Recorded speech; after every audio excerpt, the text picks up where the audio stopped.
Bonjour Françoise. Bonjour Patrick, bonjour à tous. L'affaire Quatennens continue donc de secouer la classe politique. Les appels à la démission du député de la France Insoumise se multiplient. Il y a un malaise général tout de même. Oui, le malaise, il est général. D'abord à gauche, bien sûr, les Insoumis sont dans la tourmente avec les aveux de Adrien Quatennens, bien sûr. Le tweet de Jean-Luc Mélenchon qui n'était pas à la hauteur, qui était totalement à côté de la plaque. On a bien senti que c'était un tweet quasiment de pater familias qui essayait de protéger sa portée et ses ouailles et son héritier.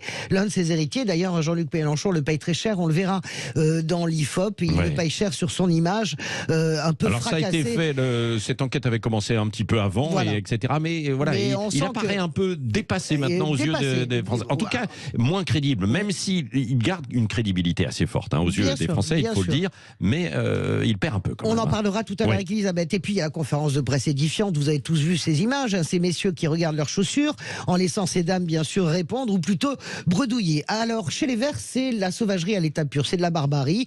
Sandrine Rousseau y est allée carrément, elle a balancé sur France 5 tout ce qu'elle savait a priori sur Julien Bayou. Résultat des courses, eh bien Julien Bayou est en retrait. Au Parti Socialiste, en revanche, Olivier Faure s'en tire plutôt bien. Il arrive dans ce monde très radicalisé à avoir une position assez nuancée. Il ne demande pas, par exemple, la démission d'Adrien Quatennens, alors que sa porte-parole, elle, la demande dans une tribune. La gauche est secouée, évidemment, mais elle se fait évidemment, et c'est de bonne guerre, littéralement carchérisée par le gouvernement, par la République En Marche. Je le dis bien, c'est de bonne guerre. Elisabeth Borne tape comme une sourde sur Jean-Luc Mélenchon. On en dirait presque d'ailleurs qu'elle a un ministre de l'Intérieur appelé Gérald Darmanin qui a reconnu une faveur sexuelle. Aurore Berger, la présidente du groupe de la République En Marche, elle demande la démission d'Adrien Quatennens.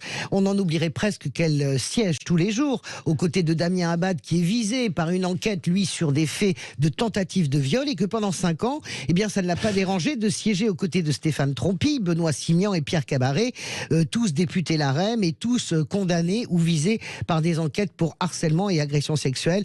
Comme dirait ma grand-mère, il faut nettoyer devant sa porte. Oui, mais Françoise de Gois, vous dites aussi que ce débat est salutaire. Absolument. Pourquoi il est salutaire? Parce qu'on n'a rien fait pendant 1000 ans, pardon l'exagération, mais ça fait 50 ans qu'on ne fait absolument rien.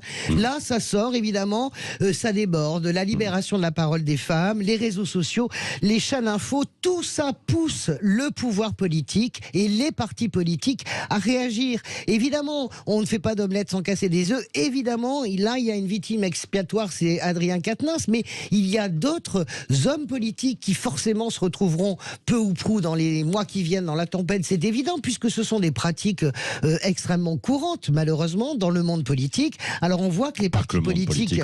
Oui, mais alors là, c'est ce qui nous concerne. Ils tâtonnent, comment faire la part des choses, comment gérer ces fameuses cellules. Je rappelle quand même que c'est la France Insoumise qui a été la première à mettre en place ces cellules de signalement. Est-ce que quand on vous signale dans une cellule, vous devez signaler au procureur? Tout ça est encore absolument flou, mais je le dis aujourd'hui, ce débat, quel que soit le prix à payer, en popularité, en personnalité fracassée, eh bien ce débat est absolument salutaire. Merci Françoise de Gois, vous reviendrez en débat donc tout à l'heure à 9h moins le quart face à Elisabeth Lévy.